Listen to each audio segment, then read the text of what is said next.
¿Cómo está? Un gusto saludarle y gracias por compartir con nosotros esta entrevista a fondo. Una entrevista muy especial porque seguramente va a ser la última como autoridad regional, aunque usted sabe que las vueltas de la vida muchas veces dan nuevas oportunidades, pero por lo menos cuando el día 11 de marzo, este viernes, concluya el gobierno del presidente Sebastián Piñera, ella también va a estar concluyendo lo que ha sido su gestión en la Seremía de Educación. Me refiero a Patricia Colarte. ¿Cómo está, Patricia?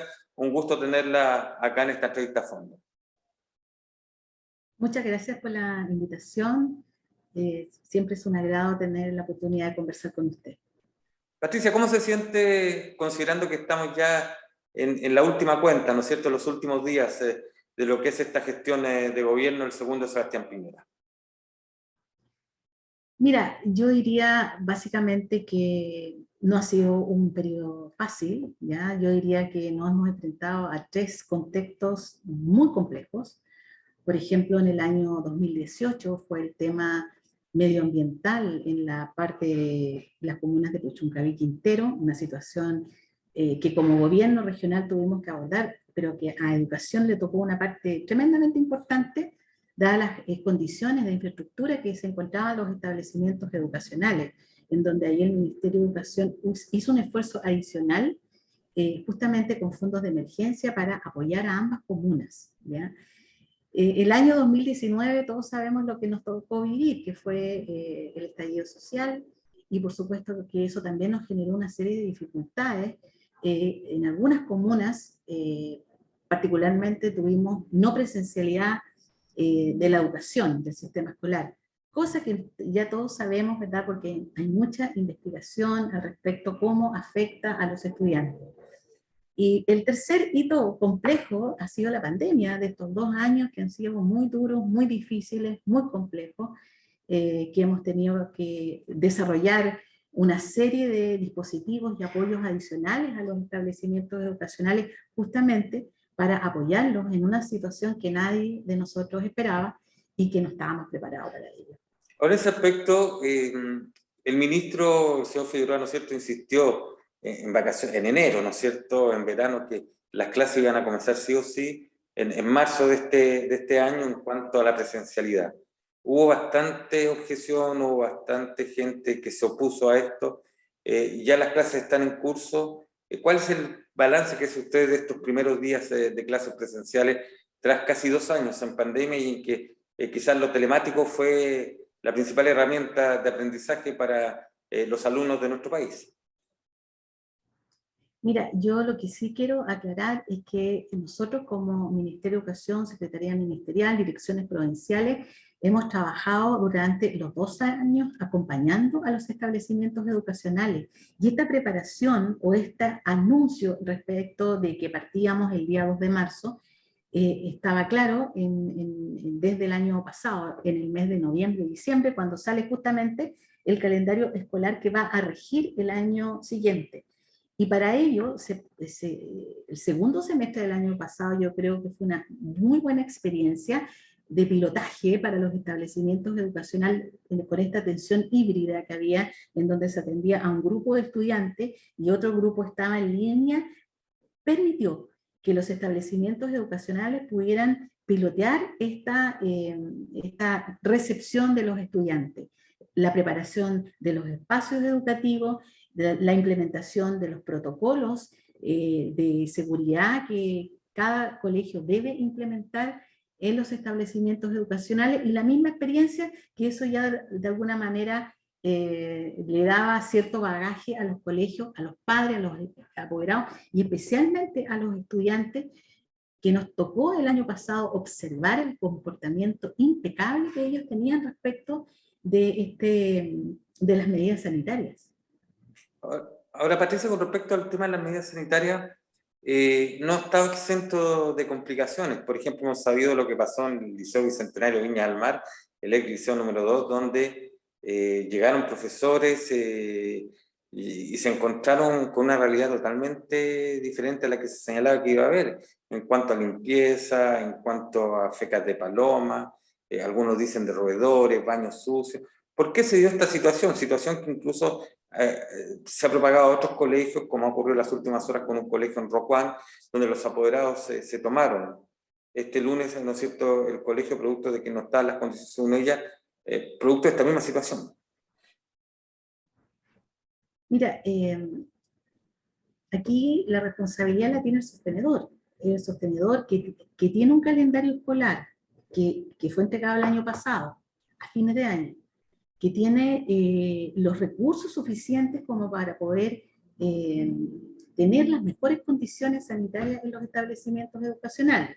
Distinto es el caso, entiendo yo, no sé si es el mismo colegio al que tú te refieres en Valparaíso, en donde efectivamente hubo un robo al establecimiento No, no, educacional. no, esa es la escuela Ciudad Villa Berlín, que está en el Cerro Placer, esto en el Cerro Rojuan. Exacto, Es otra escuela. No, lo de la correcto. escuela Villa Entonces, Berlín es lamentable, Patricia, lo que pasó, es porque una cosa tremendamente cree. lamentable porque todos sabemos lo que cuestan los recursos y todo el equipamiento, implementación en los colegios, ¿ya? Y se lamenta mucho. Pero lo que señalaba anteriormente, los colegios y los sostenedores tienen los recursos, tienen la información, tienen los protocolos para poder prepararse debidamente para recibir a los estudiantes. O sea, esto es responsabilidad netamente de los sostenedores.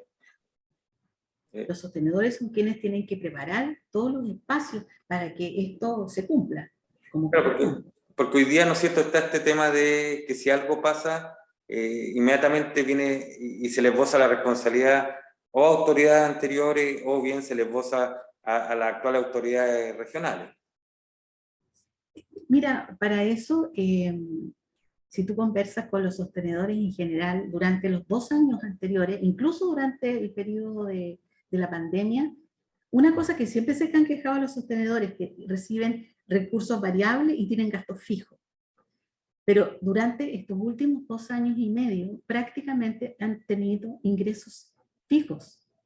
Y eso nos ha ocurrido durante muchos años probablemente en el país. Hay una media que se va produciendo debido a la asistencia, especialmente en los meses de invierno, en donde baja la asistencia. Por ende, esos mayores recursos y la mayor flexibilidad que ha tenido la superintendencia con respecto al uso, por ejemplo, de la subvención escolar preferencial, que son montos importantísimos que reciben los sostenedores, y el Fondo de Apoyo a la Educación Pública, que son fondos específicos que reciben las municipalidades y la educación pública en general, ha permitido que de alguna manera puedan enfrentar a través de esta flexibilización todas las mejoras y todo lo que se requiere en un establecimiento educacional. Fíjate que te cuento, por ejemplo, solo en el Fondo de Apoyo a la Educación Pública, en estos últimos 4 años, se han entregado a los municipios más de 81.000 millones de pesos. Entonces, estamos hablando de cifras tremendamente importantes que en tiempos normales se dedican a recursos pedagógicos o se dedican a la mejora de la infraestructura, pero en tiempos de pandemia podían reorientarlos específicamente para abordar estas situaciones especiales que requerían los establecimientos educacionales. En ese aspecto, ¿qué otro apoyo se le ha entregado a los establecimientos educacionales, a los sostenedores, justamente para volver para este retorno a la presencialidad? Que hagamos un paréntesis. Muchos padres, en un gran porcentaje, están de acuerdo con que los hijos volvieran, sí considerando, ¿no es cierto?, las diferentes medidas de seguridad y sanitaria, cosa que no pasó, por ejemplo, a lo mejor en un principio con el colegio de profesores. Mira, lo que pasa es que en la medida en que se fueron aplicando, por ejemplo, el tema de las vacunas, que entre paréntesis, los primeros priorizados el año pasado fueron justamente los profesores. Hoy día nosotros tenemos en el personal de los colegios sobre el 98-99% de los profesores y asistentes de la educación con todo el esquema de vacunas correspondiente, ¿ya? Entonces, son escenarios distintos. Si nosotros vemos en el año 2020, o 21, perdón, nosotros ahí veíamos una situación en que no había vacuna, no había mucho conocimiento respecto al tema. Hoy día el escenario es otro, en donde están los niños vacunados, sobre el 91% de los niños tienen su vacuna, los adultos están vacunados, existen recursos específicos, como por ejemplo, yo confío en mi escuela, y retorno seguro, que fueron recursos que se entregaron el año pasado. Por ejemplo, retorno seguro fueron más de 1.800 millones de pesos específicos para compra de mascarilla, alcohol gel, desinfección de los colegios, etc. Yo confío en mi escuela, fueron 23 proyectos en 19 comunas que iban directamente a mejorar las condiciones de infraestructura. Entonces, son escenarios diferentes. Probablemente los papás los años anteriores tenían otra actitud, fundamentalmente por el hecho de desconocer este tipo de pandemia y no tener seguridad con respecto a lo que iba a pasar con sus hijos.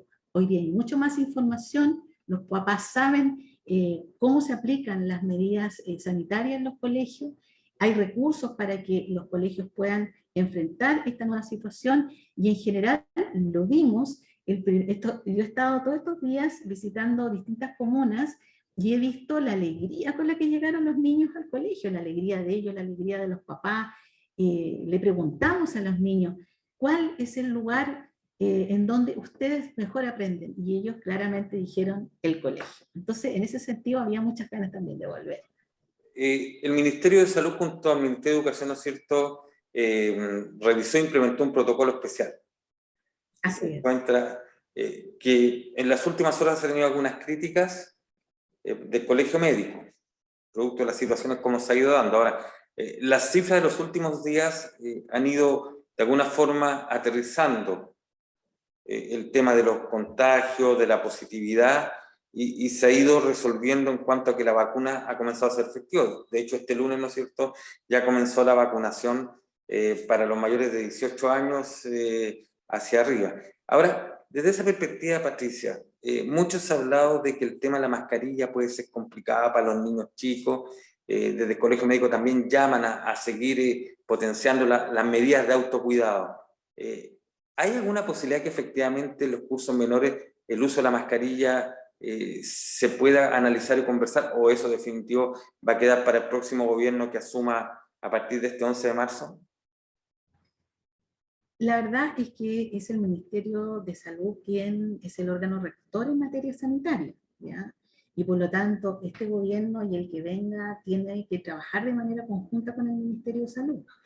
Y es el Ministerio de Salud quien tiene que decir cuáles son las mejores recomendaciones. Por el momento, y que está reflejado en el actual protocolo, los alumnos deben usar mascarilla, las salas se deben ventilar, está el lavado de manos y el uso del alcohol gel. Eso está establecido y por lo tanto los colegios deben aplicar esas normas. Más adelante, cuando esta pandemia tome condiciones distintas, probablemente el Ministerio de Salud dará las indicaciones que correspondan. Hasta el momento, ¿cuál es el balance que hace usted de estos primeros días ya de clases, considerando, ¿no es cierto?, que si bien la fecha de inicio oficial era el 2 de marzo, en algunos establecimientos por razones X se ha ido postergando? ¿Cuál es el primer balance que hace usted? Mira, el primer balance es que tuvimos un ingreso masivo sobre el 97% de los colegios, y aquellos establecimientos educacionales que por alguna razón modificaron su calendario escolar está debidamente justificado y obedece justamente a estos arreglos de infraestructura. Y por lo tanto, ¿qué hacen ellos? Dicen, estos días, una semana, un par de días o lo que sea, lo vamos a recuperar al final o en algún otro momento, porque cada día de clase se recupera con otro día de clase. Eso es 1 a 1. Así que en ese sentido, nosotros estamos como Ministerio de Educación muy contentos porque se cumplió el objetivo de iniciar el año escolar en condiciones muy similares a la prepandemia. Así que bien por eso. Y con más Hablemos entusiasmo yo diría. me parece, oye, hablemos, Patricia, usted como Seremi de Educación, hablemos quizás de los legados y lo que faltó. Partamos por los legados. La veo así que usted piensa, pero quiero plantearle uno que creo que es muy importante, los liceos bicentenarios. Absolutamente. ¿Va a ser el principal legado de este gobierno en educación? Yo diría que es uno de los legados, pero no es el único, ¿ya? En materia de educación escolar, este modelo educativo que significan los liceos bicentenarios y que han dado tan buenos resultados. porque si tú comparas a los liceos emblemáticos, los tradicionales, versus los liceos bicentenarios, en pocos años, con poco tiempo de ejecución, hemos visto cómo han tenido tremendos resultados, por ejemplo, en el sistema CIMSE o en la selección universitaria. Fíjate que este año, por ejemplo, dentro de los liceos que tuvieron mejores resultados en la prueba de transición universitaria, encuentras 5 liceos bicentenarios y de distintos lugares de la región. En fin, ahí tú ves cómo se mejora la calidad de la educación, pero no es lo único. Yo te quiero destacar también la educación inicial, la educación preescolar, que siempre hay consenso a nivel mundial que las mejores y las mayores inversiones hay que hacerlas justamente en ese nivel. Y fíjate, te quiero comentar, por ejemplo, que la Subsecretaría de Educación Parvularia entregó en esta región 33 proyectos aprobados del subtítulo 33. Son más de 6.500 millones de pesos para mejorar la infraestructura. ¿Con qué objeto? Con el objeto de tener el reconocimiento oficial de los jardines infantiles. Y esto es muy importante para que los papás y las mamás lo entiendan. Hoy día los jardines infantiles, a través de este reconocimiento oficial, usted tiene la garantía, mamá, papá, de que ese jardín infantil cumple con todas las normativas de infraestructura, de proyecto pedagógico y jurídico. Entonces, ahí sí que estamos hablando de calidad de educación, estamos hablando de la carrera de las educadoras de párvulo, estamos hablando de una serie de dispositivos técnicos pedagógicos que hoy día cuenta la educación preescolar. No puedo dejar de lado otro aspecto también que es tremendamente importante, que es la educación técnico-profesional. Te iba a preguntar por eso. Exactamente. Este gobierno le ha dado muchísima importancia a la educación técnico-profesional. En nuestra región, sobre el 40% de los alumnos de tercero y cuarto medio son estudiantes de educación técnico-profesional. Y estos chiquillos hoy día cuentan con mucho más posibilidades. ¿Por qué? Porque hemos implementado equipamiento técnico profesional a más de 52 establecimientos educacionales de la región. Eso en términos de matrícula y cobertura es muchísimo, es muy amplio, sobre el 70%, 80% de los estudiantes. Así que en ese sentido yo también destaco esto. Y hay un punto que no quiero dejar de lado, que son las obras sellos. ¿Ya? Que son 2 grandes establecimientos educacionales en donde en un trabajo conjunto el Ministerio de Educación con el gobierno regional tenemos, por ejemplo, el Instituto Bicentenario José Miguel Carrera de San Antonio, que hubo una reposición completa de un edificio escolar que tiene condiciones pero deseables para todo colegio del futuro. Y también la nueva escuela Linachito, que también con fondos tanto sectoriales por una parte y del gobierno regional, que acabamos de inaugurar, alcanzamos a inaugurar ese colegio la semana pasada, ¿verdad? Es un colegio que cuenta con todos los requerimientos que hoy día idealmente deben tener los colegios. Así que estamos en ese sentido cumpliendo con esos proyectos que tú sabes que son complejos, la reposición completa. Y en la comuna de Yayay también ya en este minuto están llamando a licitación la reposición también de una escuela básica de esa comuna. Sí, ya, yo quería mencionar algo con respecto a la escuela de Limanchito, porque además es sustentable, Patricia, tiene una serie de elementos y es un ejemplo, y también de alguna forma es una manera de decir que el Limache se quiere cuidar lo sustentable. Hago esta reflexión frente a lo que fue la aprobación, ¿no es cierto?, de las termoeléctricas, los rulos, en la misma comuna de Limache. Mientras a través de la educación se está señalando que se puede ser sustentable, lamentablemente por otras partes se dice lo contrario. Pero a usted le faltó algo importante con respecto al tema técnico, Patricia. El Centro de Formación Técnico Estatal Regional. Yo creo que esto no se puede dejar de conversar en esta entrevista. En absoluto. El Centro de Formación Estatal, el CFT estatal, yo creo que ha sido una de las tremendas consolidaciones de lo que es la educación terciaria, ¿ya? Me imagino yo que en un plazo muy breve, durante este mes y tal vez el próximo, se va a inaugurar el edificio del CFT estatal, que está con sede en San Antonio, y que también abre múltiples oportunidades a jóvenes y adultos también, de continuidad de estudio terciario. Así es que en ese sentido también felicitar aquello, pero no es lo único, Bernardo. También tenemos que ver que el CFT de la Universidad Católica de Valparaíso también ha tenido una presencia importante en la región, especialmente en dos lugares que quiero destacar, que son las últimas dos sedes. Una es la sede de Limache, que el año pasado se inaugura la nueva infraestructura que tiene, y que también ya está dando muchos frutos. Hay una alianza estratégica entre el CFT de la Católica y la Municipalidad de Limache. Entiendo que hoy día hay más de 600 alumnos, o sea, tú sabes el impacto que tiene eso en la formación de educación terciaria. Pero también quiero destacar que el CFT estatal, el CFT de la Católica tiene nueva sede en la comuna de Puchuncaví, y que también va a resolver un tema de educación terciaria en toda la zona, es decir, Quintero, Puchuncaví, Zapallar y Papúa. Así es que en ese sentido también muy contenta, porque estas gestiones se han hecho también con la Subsecretaría de Educación Superior. Patricia, vamos a lo que faltó.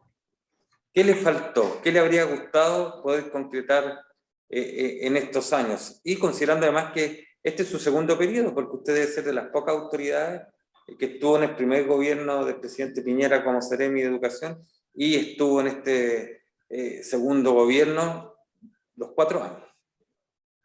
Sí, bueno, estoy muy agradecida a las autoridades que me permitieron estar tanto en el primer periodo como en el segundo periodo, muy contenta por lo demás por esta confianza.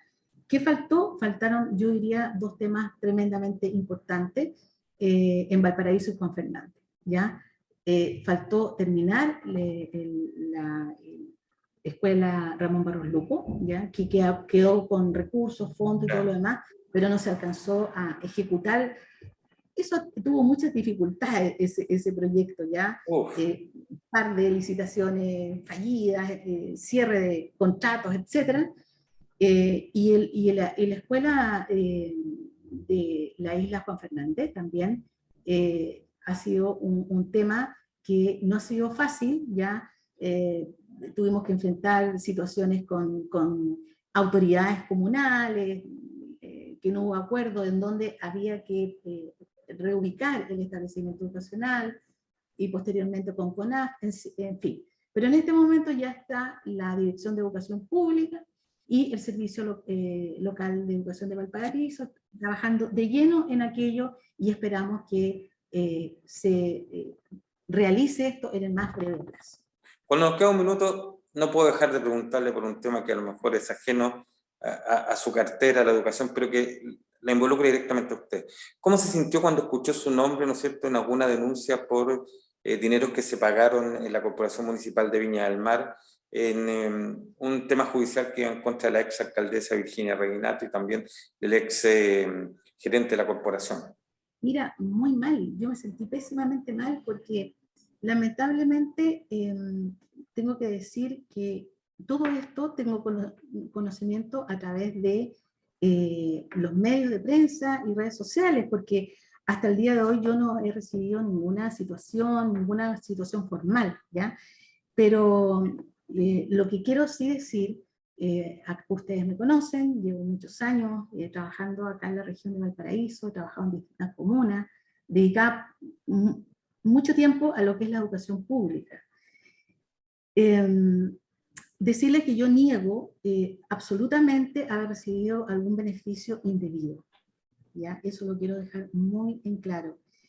A mí me parece muy bien que las autoridades que asumen tengan auditorías y fiscalizaciones, pero lo que sí lamento es que esta denostación de manera pública y reiterada, eso a mí me parece que daña todo este ejercicio de lo que es la política en nuestro país.